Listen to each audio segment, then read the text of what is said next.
ஒரு நாட்டுல மருத்துவர்களுக்கான தேவை அதிகரிக்குது, மருத்துவருக்கான மதிப்பு கூடுதுன்னா அந்த நாடு நோயுற்ற சமூகமாக மாறிக்கொண்டிருக்குன்னு அர்த்தம்.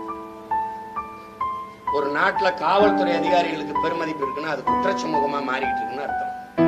எந்த நாட்டுல நீதிமன்றத்திலையும் மருத்துவமனையிலையும் கூட்டம் குறையுதோ அந்த நாடுதான் ஆரோக்கியமான ஒழுக்கமான சமூகமாக நாடும் மக்களும் வளர்றாங்கன்னு அர்த்தம்.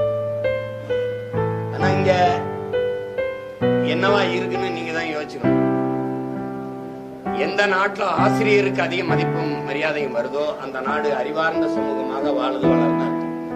அப்படித்தான் கல்வியிலே முதல் இடத்தில் இருக்கிற தென்கொரியா, 2வது இடத்துல ஜப்பான், 3வது இடத்துல இருக்க சிங்கப்பூர், 4வது இடத்துல இருக்கிற ஹாங்காங், 5வது இடத்துல இருக்க பின்லாந்து. பின்லாந்துல யாருக்கும் மதிப்பு கிடையாது, ஆசிரியருக்கு தான் மதிப்பு, ஆசிரியர் தான் அதிக சம்பளம். இங்க யாராவது ஆசிரியரை மதிக்கிற நண்பர். அதனால நோய